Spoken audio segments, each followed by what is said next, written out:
Hey y'all. So recently, about a week ago, less than a week ago, we did the Fenway Stadium Sprint for the Spartan race as volunteers. We volunteered all day. We did a 7 a.m. to 7 p.m. shift. Although we got to leave half an hour early because a volunteer with arms the size of my head, not a volunteer, actually staff, paid staff, took pity on us and said we could leave, take off early because we crashed. We hit the wall. We crashed hard. We hadn't had a lunch break.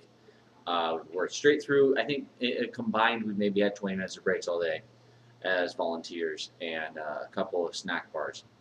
And he looked at us like, "You can go home." And especially because we've been up since 4:30 that morning because we had to drive the car to a subway stop, Orange Line, and then take the Green Line, then take the Fenway. Yeah, we live on North Shore, so he was nice to us. And for that, we got a couple of free things and a free race. We got a free shirt. Yay. Okay, this is the shirt that you wear if you're a volunteer, and so the racers know who you are and can ask you questions. Oftentimes, you aren't given any information, so that's fun. You know about your obstacle, and pretty much that's it.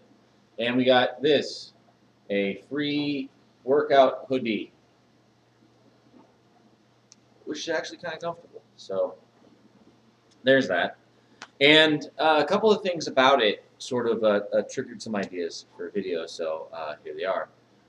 Number one, you really shouldn't get in the way of the disabled if they're trying their hardest, and you shouldn't just say to somebody, "Oh, you should."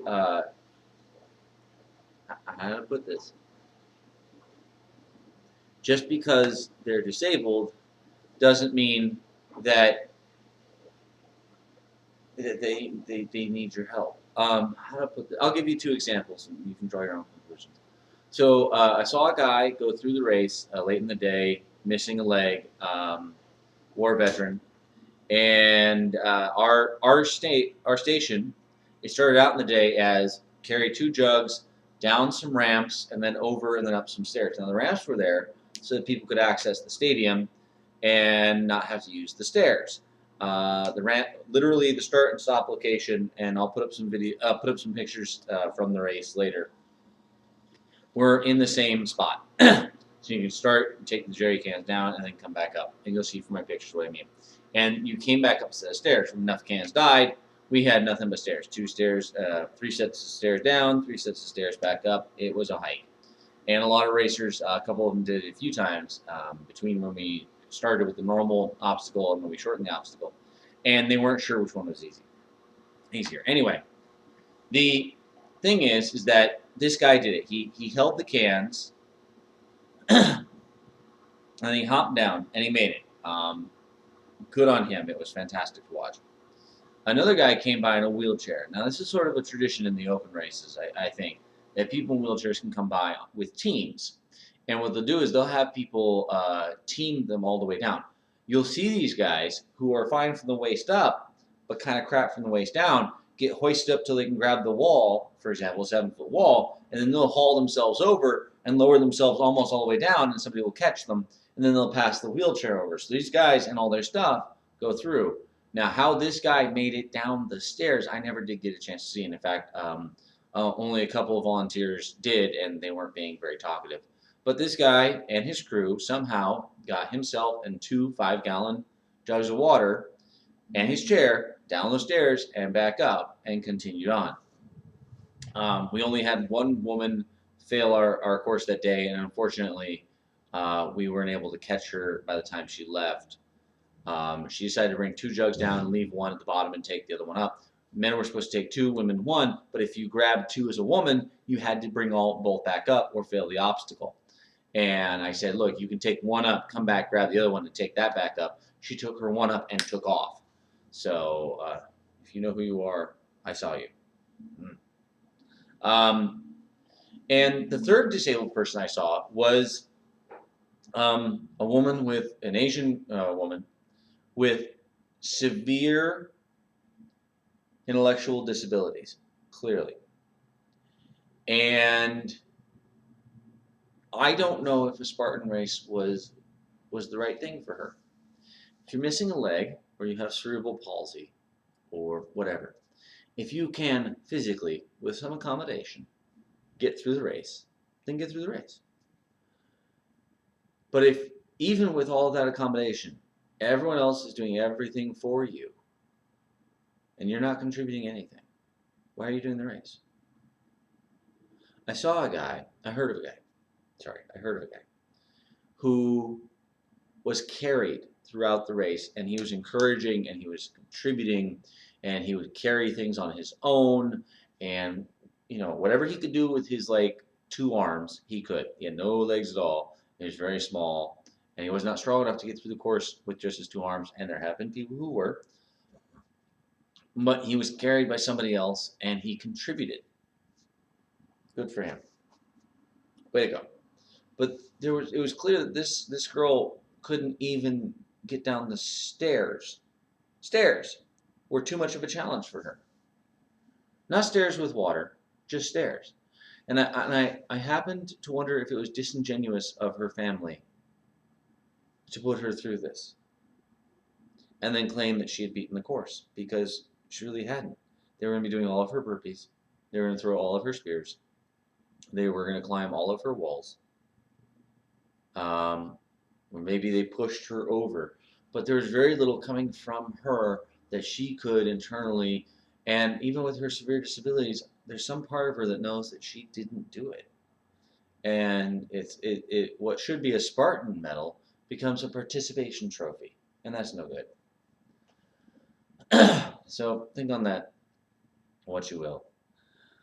Another thing is I got into an argument with somebody over politics, and this time of year with everything going on, I'm sure that's happening to you too. Won't go into the discussion, only to say that I got on some people for failing to do their job as promised and as they should have. And they made up excuses about why it was the other guy's fault. And when I pointed out that you need to take ownership of your problems and ownership of your failures, the person said that I must clearly be supporting the other side. I must clearly be from the opposite side. I must clearly, because somebody on her side, which was the side I was arguing had failed, would not argue that they had failed, because after all, they are good and pure and awesome. And I said, and this is where the Fenway Stadium comes in. I said, if the Yankees, if I was a Red Sox fan, and the Red Sox played a game, and the Red Sox screwed up, dropped the ball, literally lost against the Yankees, would you then say I was in fact a Yankees fan because I was arguing that the Red Sox had screwed up? And a real Yankees fan would never argue that the Red Sox, a real Red Sox fan would never argue that the Red Sox were wrong. So if you argue that the Red Sox are bad and have screwed up, you must be a Yankees fan. And I said, that doesn't make any sense. I'm arguing that these people have screwed up. Not that these other people are better, just that these people had a task and they didn't do it. That doesn't mean that I'm arguing for their opponents. I'm arguing that these people screwed up. There is no either or. That's called a false dichotomy. You have to draw a false dichotomy to say that I'm wrong. But I'm not drawing a false dichotomy. I'm not saying there is a dichotomy at all, because there isn't. There is a you had a job and you didn't do it. I'm not saying you had a job and you didn't do it and the other guy could do better. That's like an extra step. I never included it and it doesn't even belong. This person got upset at me and said, well, yeah, you've been to Fenway once, but it was after everything was done. Have you ever actually been to a game? And I'm like, no, I've been here 3 months. I haven't been to a game. I've been to a Bruins game at TD Garden. But I am a Dodgers fan, and I have been to Dodgers Stadium, eaten a Dodger dog, watched a Dodgers game. And if the Dodgers screwed up that game, and I said, boy, those Dodgers have a problem. They screwed this up, they screwed that up, they screwed the other thing. Would you argue that I was, in fact, a Giants fan? Probably not. Because I'm just saying my team screwed up. and they should take ownership of the problem, and they should fix it. They should take ownership of their own faults. Not because the other team is better, but because this team should have done better.